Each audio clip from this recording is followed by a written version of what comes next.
Morning students, all of you. आप सभी आज ऑनलाइन क्लास में जुड़ जाएं। आज हिंदी व्याकरण में आपका पाठ और है संज्ञा। संज्ञा के बारे में पढ़ेंगे आज। तो संज्ञा के विषय में आज विस्तारपूर्वक जानिए कि संज्ञा क्या है या संज्ञा किसे कहते हैं। सबसे पहले जान लीजिए, संज्ञा शब्द का शाब्दिक अर्थ होता है नाम। दुनिया में जिस किसी वस्तु का जितना भी जो भी दुनिया में नाम वाले चीज़ हैं सबको संज्ञा के अंतर्गत रखा जाता है। किसी भी चीज़ का कोई भी नाम है, जितने भी नाम वाले वस्तु, व्यक्ति या जो भी चीज़ दुनिया में जो दिखाई दे रहे हैं वो सभी संज्ञा के अंतर्गत आते हैं। तो संज्ञा की परिभाषा है कि किसी व्यक्ति, वस्तु, स्थान या भाव के नाम को संज्ञा करते हैं। किसी व्यक्ति, वस्तु, स्थान या भाव के नाम को संज्ञा करते हैं। यहाँ पर आप देखेंगे, जैसे में व्यक्ति का नाम है राम, कृष्ण, महात्मा गांधी, स्थान में दिल्ली, भारत, मुंबई, वस्तु में किताब, कलम, कुर्सी। भाव, भाव का अर्थ होता है, भाव का संबंध है महसूस करने से, व्यक्ति के गुण से।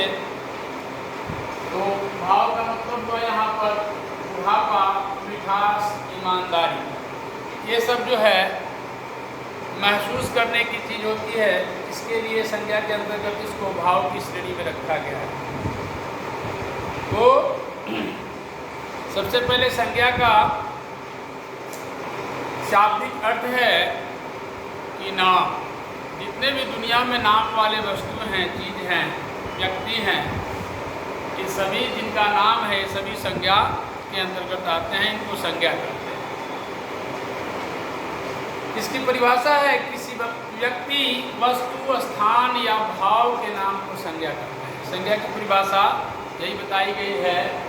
अब जैसे में देखेंगे आप कि व्यक्ति, किसी व्यक्ति, तो व्यक्ति का नाम यहाँ पर है राम, कृष्ण, महात्मा गांधी, स्थान है दिल्ली, भारत, मुंबई, वस्तु है किताब, कलम, कुर्सी। ये सभी वस्तु की श्रेणी में आते हैं। किताब, कलम और कुर्सी, बहुत सारी चीज़ें दुनिया में।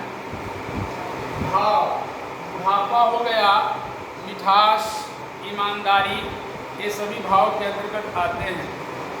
अब इससे आगे बढ़ेंगे।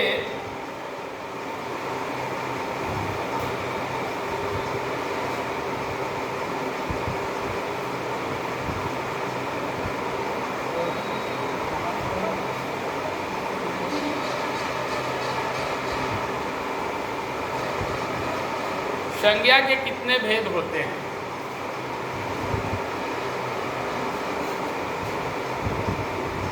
तो आइए जानते हैं संज्ञा के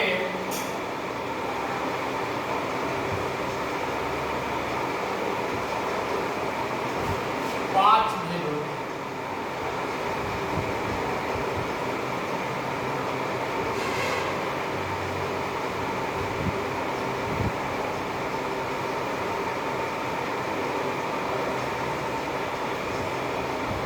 पहला है व्यक्तिवाचक। व्यक्तिवाचक संज्ञा।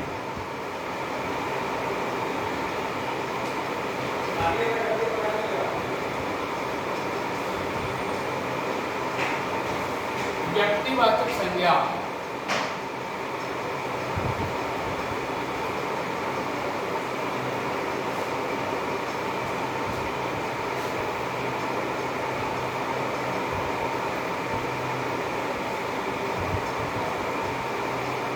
से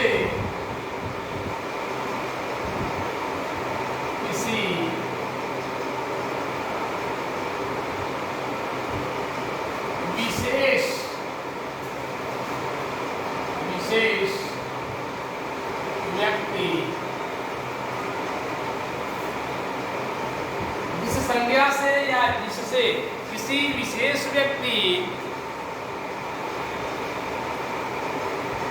या स्थान के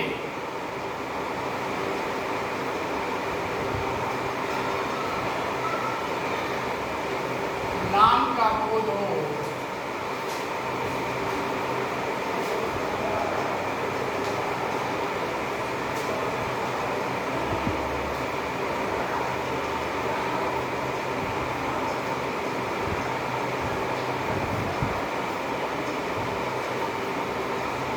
उसे व्यक्तिवाचक संज्ञा कहते हैं।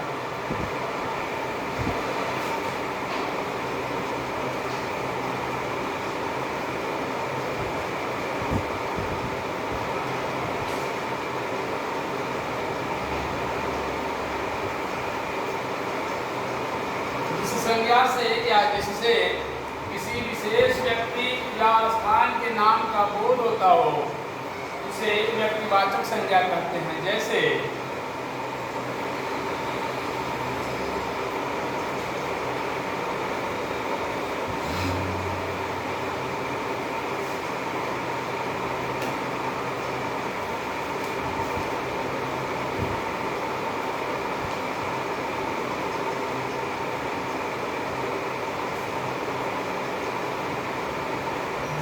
श्याम,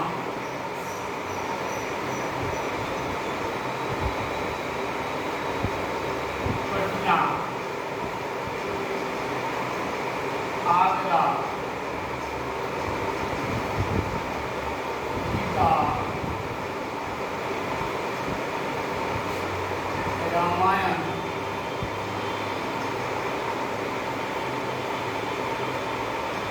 इत्यादि।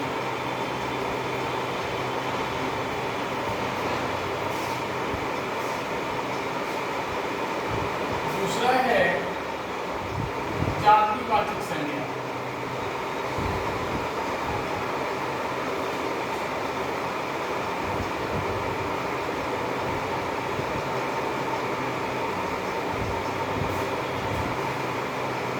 जातिवाचक दूसरा, पहला तो बच्चों आप समझ गए व्यक्तिवाचक संज्ञा जिससे किसी विशेष व्यक्ति या स्थान के नाम का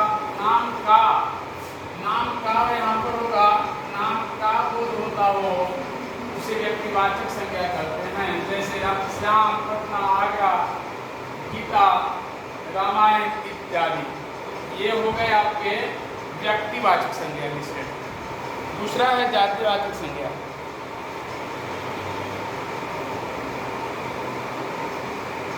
जिस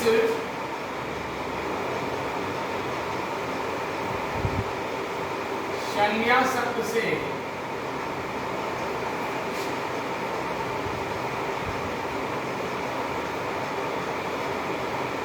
पूरी जाति का बोध होता हो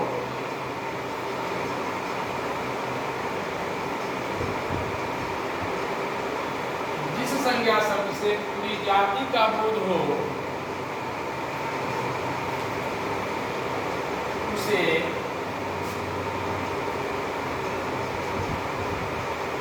जातिवाचक संज्ञा कहते हैं। उसे जातिवाचक संज्ञा करते हैं।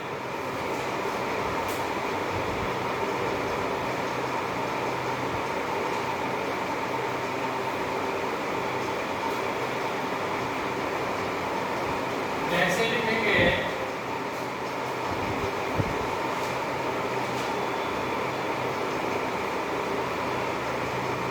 जैसे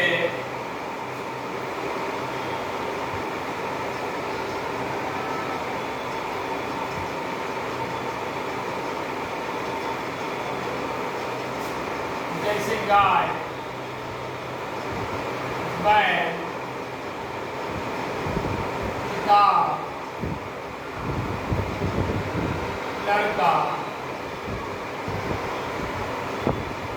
लड़की इत्यादि। अब यहाँ पर ध्यान देंगे बच्चों, जातिवाचक संज्ञा कहने से क्या मतलब निकलता है, क्या इसका अर्थ होता है, समझेंगे। जिस संज्ञा शब्द से पूरी जाति का बोध हो उसे जातिवाचक संज्ञा कहते हैं। जैसे गाय कहने से, गाय शब्द है, गाय कहने से दुनिया में जितने भी गाय हैं इनकी जाति का बोध होता है। कोई एक गाय नहीं, पूरी गाय की जाति का बोध हो जाता है। बैल से, बैल कहने से भी कुछ समझा, लड़का लड़की जाति। अब आगे तीसरा है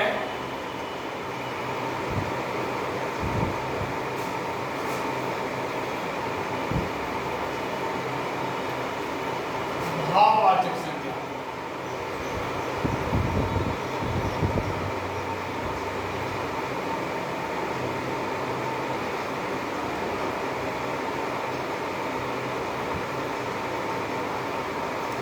भाववाचक संज्ञा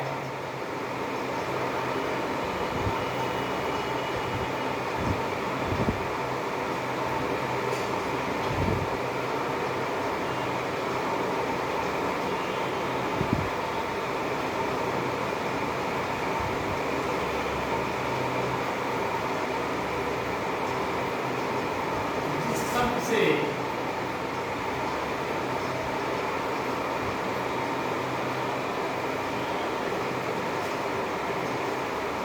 किसी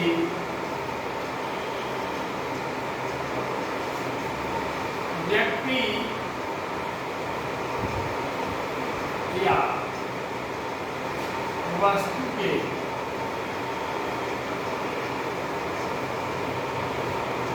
जिस शब्द से किसी व्यक्ति या वस्तु के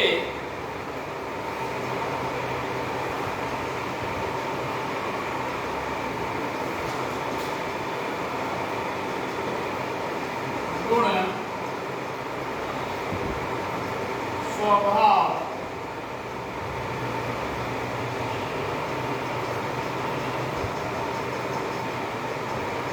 या अवस्था का बोध हो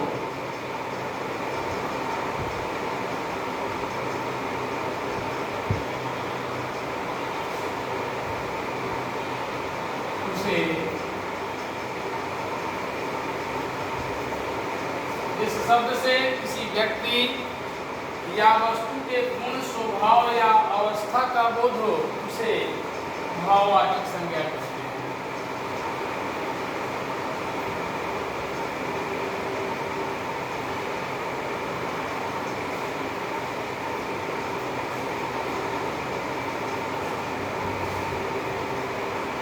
भाववाचक संज्ञा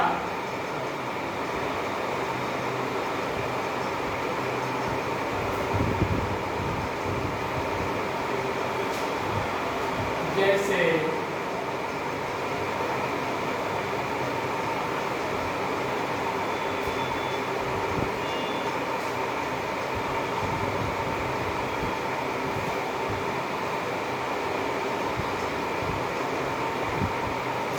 सुंदरता,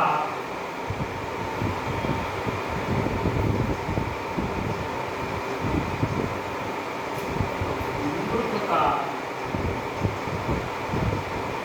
सच्चाई,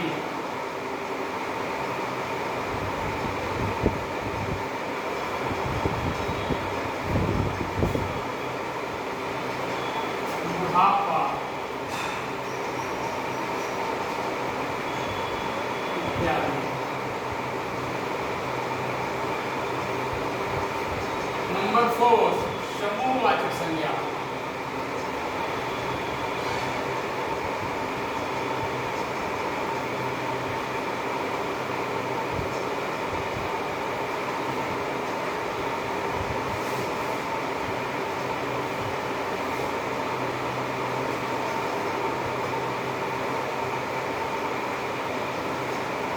जिस शब्द से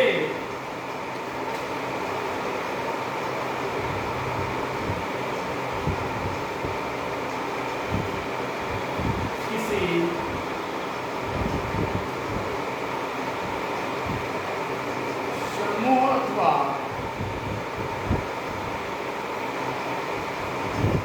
समुदाय का, जिस शब्द से किसी समूह अथवा समुदाय का बोध होता हो,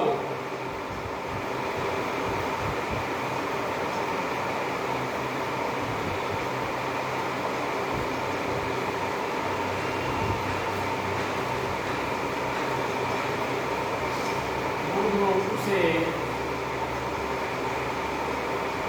समूहवाचक संज्ञा करते हैं।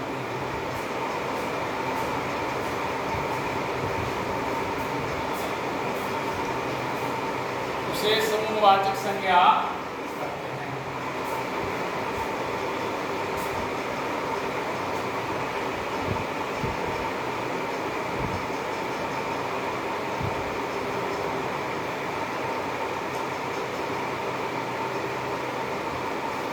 जैसे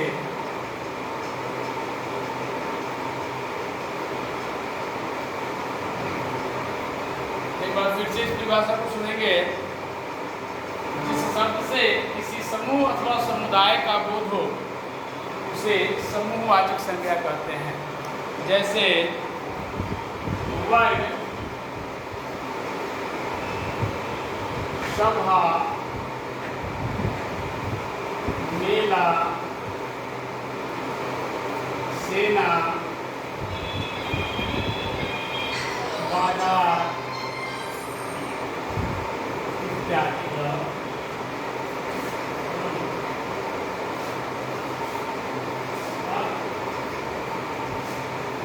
नंबर 5,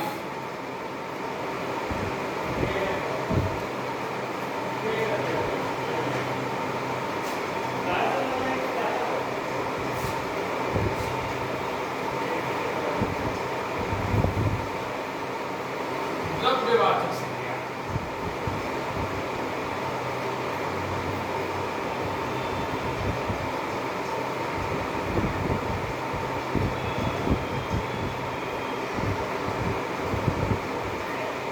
जिस शब्द से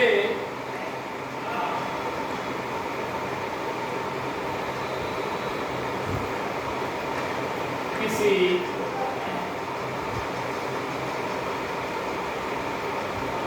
द्रव्य या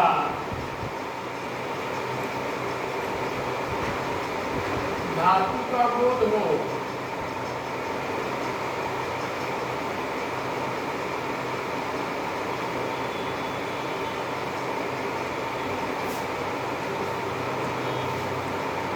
या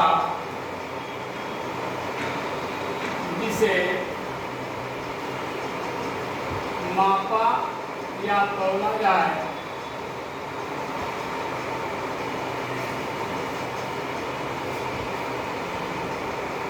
उसे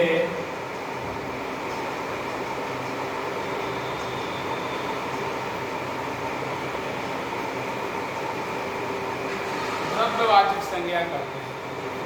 इस शब्द से किसी द्रव्य या धातु का बोध हो या जिसे मापा या तौला जाए, उसे द्रव्यवाचक संज्ञा करते हैं।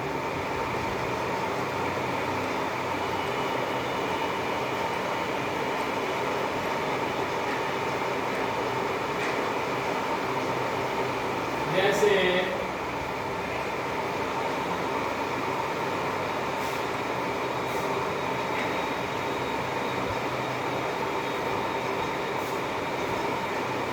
सोना, चांदी, घी, चावल, आटा, तेल इत्यादि। तो आपके ये हो गए संज्ञा की परिभाषा और संज्ञा के भेद और उसकी परिभाषा। तो आपको ऊपर से समझाते गए हैं और एक एक करके व्यक्तिवाचक संज्ञा, जातिवाचक संज्ञा, भाववाचक संज्ञा, समूहवाचक संज्ञा, द्रव्यवाचक संज्ञा सभी दिखाते भी गए हैं और समझाते भी गए हैं, आप लोग समझते भी गए हैं, ऐसी आशा है मुझे। तो इस सभी को आप नोट डाउन कीजिए और अच्छे से होमवर्क की कॉपी में इसको लिख करके याद करें। एक डब्लू इसे लिख कर याद करें।